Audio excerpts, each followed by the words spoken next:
Bagaimana yang kita maklum bahwa Nabi Hud alaihi salam adalah salah seorang nabi yang memiliki kesabaran yang cukup besar, dan beliau termasuk salah seorang dari 25 nabi yang Al-Quran banyak mengkisahkan perjuangan dakwah beliau. Nabi Hud merupakan salah satu cucu atau cicit dari Nabi Adam alaihi salam, yaitu Nabi Hud bin Abdullah bin Rimah bin Jawis bin Ad bin Aus bin Adam. Jadi masih keturunan dari Nabi Adam alaihi salam. Oleh Allah Subhanahu wa taala, Nabi Hud ini diutus untuk satu kaum yang namanya kaum Ad. Kita tahu kaum Ad ini termasuk kaum yang banyak disebutkan oleh ayat-ayat Al-Quran. Kaum yang Allah hancur leburkan karena mereka begitu menentang dan membangkang akan ajakan nabinya, Nabi Hud alaihi salam. Di kaum Ad ini satu kaum yang menempati tempat atau wilayah yang disebut Al-Ahqaf. Al-Ahqaf ini tempat antara Hadramaut dengan Yaman ya. Jadi satu tempat yang banyak bukit-bukit pasir, dipenuhi pasir ya, Al-Ahqaf ini. Nah, ini tempat kampung dari kaum Ad. Allah Subhanahu wa taala memberikan banyak kelebihan kepada kaum Ad sebetulnya ya. Mereka termasuk kaum yang cerdas, kaum yang pintar, kaum yang intelek, memiliki peradaban tinggi. Ini terbukti dari mereka bisa membuat bangunan yang megah, bisa membuat istana yang megah, walaupun tanpa alat yang canggih model sekarang ini. Kalau kita sekarang ini membuat gedung, saya kira mudah, banyak ditopang oleh alat yang canggih. Tapi kaum Ad, kaum yang zaman dahulu belum pernah ada alat canggih zaman sekarang ini. Tapi mereka dengan kecerdasannya bisa mampu membuat gedung-gedung yang tinggi. Akan tetapi kelebihan yang Allah berikan ini justru menyebabkan kaum Ad ini sombong. Sombong luar biasa. Merasa mereka paling pintar dan mereka punya kekuatan yang lebih dibanding kaum-kaum yang lain. Sehingga congkak dan sombongnya kaum Ad ini menyebabkan mereka banyak menaklukkan ya, menjajah wilayah-wilayah orang lain. Dijajah, ditaklukkan sehingga kaum Ad ini punya wilayah yang luas. Ini salah satu kelebihan yang Allah berikan kepada kaum Ad. Nah, kesombongan yang dimiliki kaum Ad inilah yang menyebabkan kaum Ad ini sudah kelewatan. Bukan hanya itu, sesembahan mereka adalah berhala-berhala yang mereka pahat dengan sedemikian rupa, yang mereka anggap sebagai Tuhan. Jadi seluruh kaum Ad dari Al-Ahqaf itu hampir semuanya menyembah berhala. Sebab itulah Allah Subhanahu wa taala memerintahkan dan mengutus Nabi Hud alaihi salam untuk berdakwah, memberikan peringatan kepada kaum Ad. Ini bisa kita lihat dalam Al-Quran surat Hud ayat 53 sampai 57. Wa ila adin akhahum hudan, dan kata Allah, kami utus mereka kaum Ad saudara dari mereka Hudan, yakni Nabi Hud alaihi salam. Nah, ketika Nabi Hud diangkat menjadi Rasul, maka beliau menyampaikan misi dakwahnya, memperingatkan kaum Ad yang sudah kelewat batas. Tapi Nabi Hud mencari trik ya, mencari waktu, kesempatan yang tepat. Kapan saya bisa menyampaikan dakwah ini kepada mereka? Kapan saya bisa memberikan peringatan kepada mereka? Akhirnya saat itu pun terjadi. Jadi satu hari ketika kaum Ad sedang menyembah berhala yang menjadi sesembahan mereka sehari-hari, Nabi Hud kemudian mengumpulkan mereka kaum Ad di satu tempat yang luas. di samping-samping berhala yang telah mereka sembah. Qala, Nabi Hud kemudian menyampaikan dakwahnya. Ya qaumi ibudullaha ma lakum min ilahin ghairuh. Hai umatku, wahai kaumku, tinggalkan berhala-berhala ini, sembahlah Allah. Ma lakum min ilahin ghairuh, yang tidak ada Tuhan melainkan Dia Allah. Sembahlah Allah, Tuhan yang telah menciptakan kalian, bukan patung berhala ini. Tinggalkan patung-patung ini. Ini benda mati yang tidak akan bisa mampu mendengar apa yang kalian minta. In antum illa muftarun. Kalian semua itu ngada-ngada. Kalian membuat satu benda patung yang kalian sembah, padahal itu buatan kalian sendiri. Itu kan in antum illa muftarun. Ngada-ngada kalian itu. Menyembah Tuhan yang telah kalian ciptakan. Ini maksudnya apa? Berpikirkah kalian ini kalian yang bikin, yang merancang, yang mendesain, dan kalian juga yang menyembahnya? In antum illa muftarun. Ngada-ngada kalian tuh. Ayo sembahlah Allah. Tinggalkan benda-benda laknat ini. Ini benda mati yang gak akan pernah bisa mendengar suara kalian. Sembahlah Allah. Malakum min ilahin ghairuh, yang tidak ada Tuhan melainkan Dia. Ada orang yang kemudian ramai itu ya membincangkan dakwah dan pesan Nabi Hud alaihi salam. Ada orang yang kemudian berbisik-bisik, ini sih Hud dakwah begini supaya kita jadi pengikut dia, nanti kita dimintain bayaran gitu. Kita akan dimintain uang oleh Hud. Jangan mau. Ini sih akal-akalan Hud supaya kita jadi pengikut dia. Nah, bisikan ini sampai juga ke telinga Nabi Hud alaihissalam, dibantah oleh beliau. Ya qaumi, la as'alukum alaihi ajra. Wahai kaumku, sesungguhnya aku berdakwah seperti ini, mengajakkan untuk menyembah Allah, tidak sepeser uang pun saya nuntut dari kalian. Tidak sepeser uang pun saya minta dari kalian. In ajriya illa lalladzi fatarani. Yang akan menggajiku, yang membayarku, yang memberikan aku upah. Alladzi fatarani, dialah Allah yang telah menciptakan aku. Afala ta'qilun. Kenapa kalian gak berpikir, kalian gak berakal? Aku ikhlas mengajak kalian tuh demi mencapai ridha Allah. Hayo kita bertaubat kepada Allah. Tinggalkan sembahan ini. Berhala yang kalian sembah ini gak ada manfaatnya. Ini bukan Tuhan kalian. Tuhan kalian semua adalah Allah subhanahu wa ta'ala yang telah menciptakan kalian.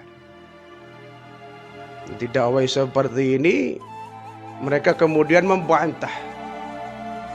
Yahudu majitana bibayinatin. Wahai Hud, kau ngomong apa? Kau ngomong tanpa adanya bukti. Kau ngaku sebagai Rasul, kau ngaku sebagai Nabi, mana buktinya?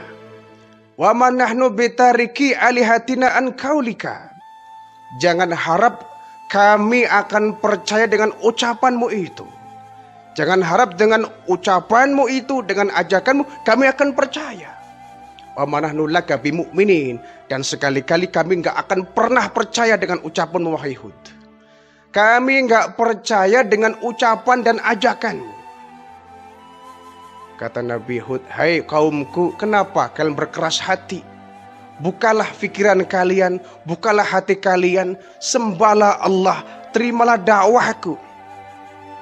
Sesungguhnya aku nggak ingin kalian dimurkai oleh Allah.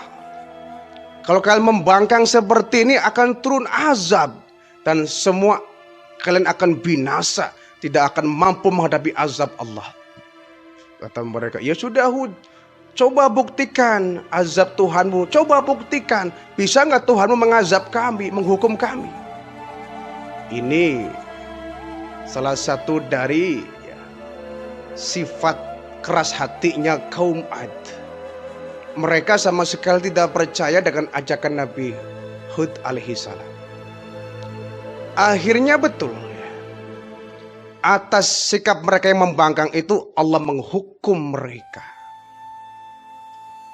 Mula-mula Allah menimpakan kepada mereka kaum Ad kemarau yang begitu panjang, 7 tahun lamanya. 7 tahun lamanya kemarau yang begitu panjang itu. Panas luar biasa, walhasil 7 tahun kemarau semua mata air mengering, sumur mengering, sungai mengering, semua sumber mata air mengering, tumbuh-tumbuhan mati mengering, rumput pun yang menjadi makanan ternak mereka mengering. Bahkan semua ternak mereka mati bergelimpangan karena kekeringan, gak bisa makan, gak bisa minum. Tapi dasarnya kaum Ad diberikan hukuman berupa kemarau panjang ini bukan mereka sadar, mereka semakin gila. Mereka semakin semangat untuk datang menyembah kepada berhala. Ayo teman-teman, kata mereka ya, Tuhan-Tuhan kita marah ini, kita diberikan kemarau panjang. Ayo kita semakin rajin datang ke berhala kita sembah sesering mungkin, siang, pagi, sore, malam. Nah itu ya, kemarau panjang bukannya mereka sadar dan insaf, malah mereka semakin rajin datang ke berhala-berhala menghibah, minta hujan. Nabi Hud ngelus dada, astagfirullahaladzim. Hanya Nabi Hud itu mengajak mereka, wa ya qaum istaghfiru rabbakum thumma tubu yursilis sama alaikum midrara. Wahai kaumku, mintalah ampun kepada Allah, thumma tubu, kemudian bertobatlah kalian semua. Ya, ini hukuman dari Allah. Kalian membangkang atas perintahku, nggak mau ikut ajakanku, Allah murka kepada kalian, diberikan kalian kemarau panjang 7 tahun lamanya. Istaghfiru rabbakum, kalian minta ampunlah kepada Allah, tsumma tubu, dan bertobatlah kalian. Yursilis samaa alaikum midrara, niscaya kalau kalian bertobat kepada Allah, Allah akan menurunkan hujan kepada kalian. Ini dakwah ini mirip dengan Nabi Nuh alaihissalam ya. Yursilis sama alaikum midrara, kalau bertobat kepada Allah, Allah akan memberikan hujan yang lebat. Tapi dasar mereka nggak mau beriman kepada Allah, diberikan azab yang begitu mengerikan, sampai mereka kelaparan ya, karena kebun mereka, ladang mereka, tanaman mereka mati kekeringan, mereka banyak yang kelaparan. 7 tahun lamanya. Akhirnya datanglah keputusan Allah Subhanahu wa Ta'ala. Kata Nabi Hud, wahai Allah, nampaknya mereka kaum Ad sudah nggak mungkin beriman kepada engkau. 7 tahun lamanya engkau azab mereka, kau hukum mereka dengan kemarau panjang, tapi nggak mengubah keyakinan mereka. Kalau begitu ya Allah, sudah cukup lama aku berdakwah kepada mereka, azab mereka semuanya habis. Sebab kalau mereka memiliki anak, cucu, dan cicit, mereka akan seperti nenek moyangnya, akan durhaka kepada engkau ya Allah. Habiskan mereka semua, azab dengan sepedih-pedihnya. Nabi Hud ya, kesabaran yang memang sudah terlampau lama beliau menahan kesabaran itu. Atas munajat Nabi Hud alaihissalam, Allah pun menurunkan azab. Mula-mula Allah mendatangkan awan hitam ya. Ini dalam Al-Ahqaf ayat 24 ya. Allah mengirimkan 70.000 malaikat untuk menggiring awan sehingga kondisi yang semula panas, terik, tiba-tiba mendung, gelap dan gelap. Tentu ini bagi kaum Ad, mereka bergembira ya. Hadza aridun mumtiruna, kata mereka. Akhirnya kita akan dapat hujan lebat ini. Sekian lama 7 tahun kita dihantam dengan badai kemarau yang begitu menyengsarakan kita. Sekarang lihat, awan hitam di langit, pertanda akan turun hujan. Saatnya kita akan menikmati hujan yang lebat ini. Bal huwa mastajal tumbih, kata Allah. Padahal itu hujan yang nanti akan memberikan azab kepada mereka. Nah, menurut satu riwayat bahwa yang pertama kali ada seorang wanita di kalangan kaum Ad namanya Muhdi ya. Perempuan tua. Dia lihat di langit itu ada beberapa rombongan laki-laki sedang menggiring awan dengan penuh kilat. Sampai Muhdi ini dia pingsan. Gila melihat ada orang di langit menggiring awan. Seorang laki-laki. Pingsan nih Muhdi ini. Begitu pingsan, dia siuman, dia sadar.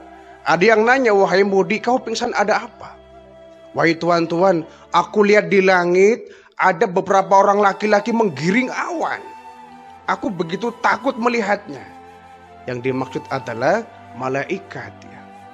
70.000 malaikat Allah kerahkan semua untuk menggiring awan di atas bumi kaum Ad ini. Nah, setelah awan ini kemudian berkumpul ya, rihun fiha adzabun alim, Allah meniupkan angin kencang luar biasa. Angin kencang, badai yang menerbangkan debu-debu. Karena Al-Ahqaf ini daerah yang penuh dengan pasir, pasir semua tuh terhamburkan oleh angin tadi.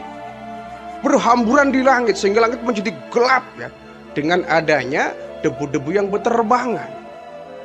Ini kaum Ad mulai panik ini. Ini sih bukan angin biasa ini. Ini angin yang diberikan oleh kekuatan lain. Ini mungkin ucapan Hud benar ya. Kita membangkang, ini angin biasa kok. Tenang, ada yang memberikan ya tanggapan begitu. Ini angin biasa kok. Tidak, ini angin luar biasa. Semakin gemuruh angin itu ya. Angin kencang, dahsyat. Sehingga dalam surat Al-Haqqah ayat 7 bahwa sakharha alaihim ya, Allah memberikan mereka angin yang kencang itu sab'a layalin sebanyak 7 malam. Wasamanati ayyam dan juga 8 hari. 7 malam 8 hari itu angin bertiup begitu kencang luar biasa. Tentu memang bukan angin yang biasa, tapi itu angin azab ya, yang diberikan Allah kepada kaum Ad.